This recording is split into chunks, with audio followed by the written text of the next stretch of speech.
por sekreti i kësaj është ku fshihet Sorosi, normalisht do goditet, sepse pikrisht Sorosi fshihet në Tiranë, fshihet tek Partia Socialiste, fshihet tek çdo deputet i Partisë Socialiste, i cili nuk e ka fituar betejën zgjedhore me meritokraci, po e ka fituar betejën zgjedhore nga USAID-i, nga Sorosi dhe nga institucionet të tjera të cilët janë jo të pavarura, po janë drejt për së drejti Stoiç apo departament apo deg i Partisë Socialiste në pushtet.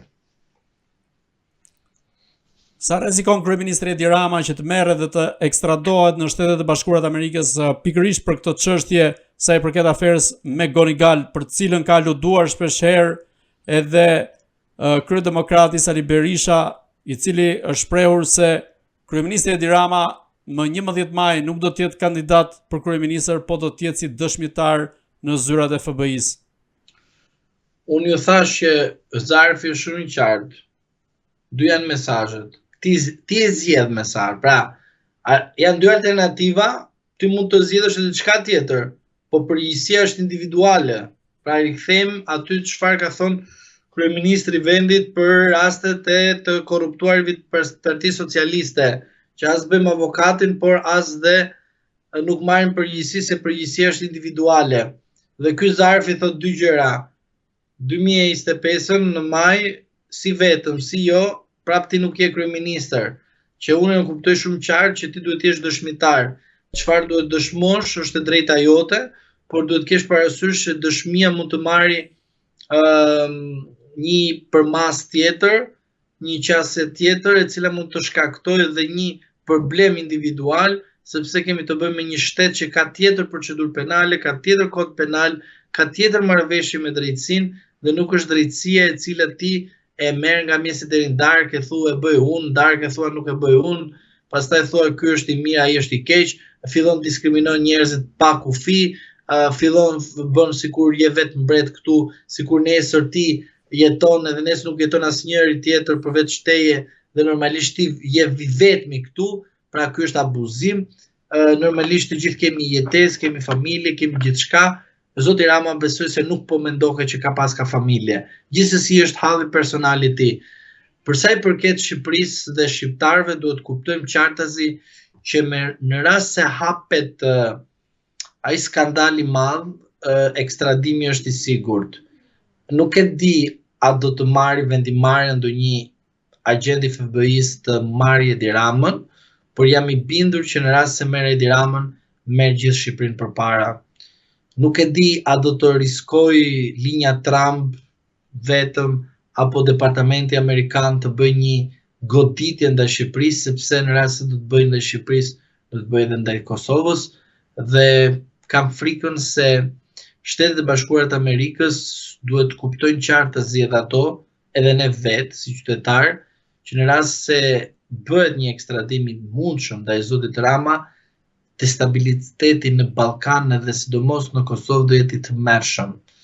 Nga ana tjetër duhet keni parasysh që zoti Kurti po thirret të dëshmojë në gjykatën speciale dhe nuk e di se në cilin datë apo në cilën muaj do të shkojë si njëri dhe si tjetri, sepse edhe sikur mos të bëhet ekstradimi, normalisht do të bëhet fletëthirrja.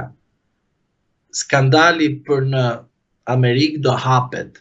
Është betejë personale e Trumpit, nuk është një betejë që Trumpi do ta harrojë, sepse është pikërisht se Trumpit ju a bën gropën ashtu sikur ja kanë bërë gropën Sali Berishës.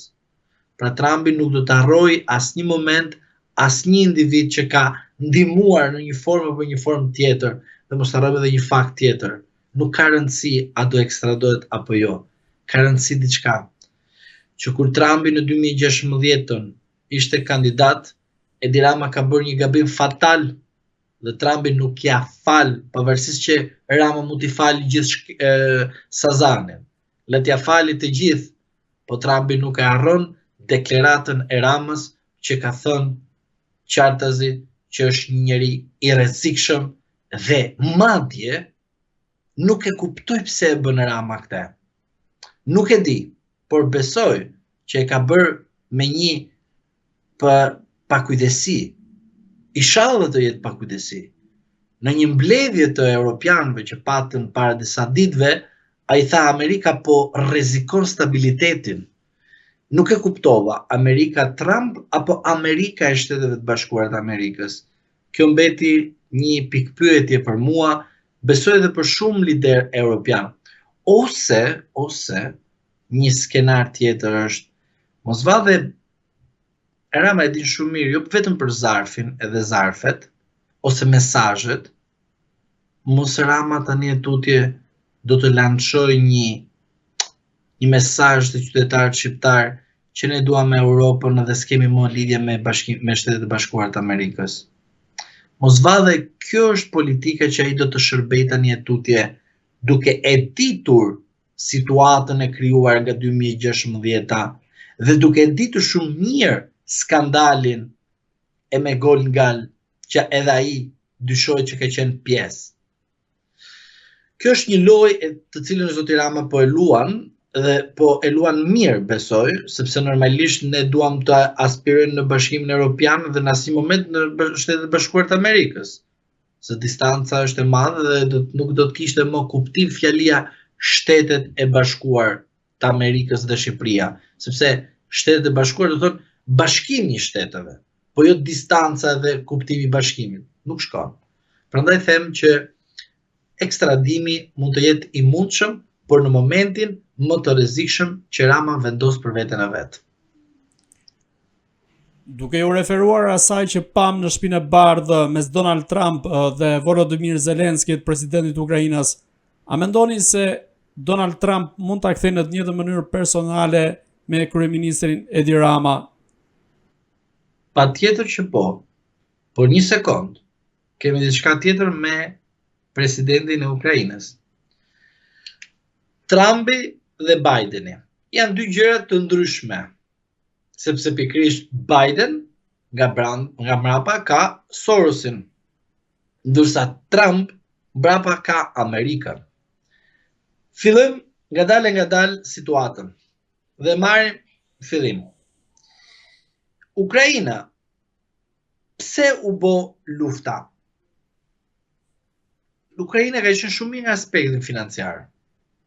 Nuk është se ka pas një ekonomi të shkatruese, sepse pikërisht Ukraina ka qenë një vend shumë i mirë dhe është ende zhvillues në shumë sektore. Nuk filloi të merren, po me shumë sektore.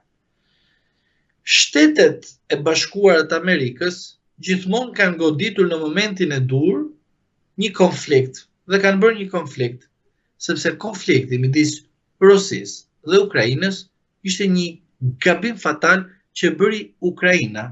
Pse?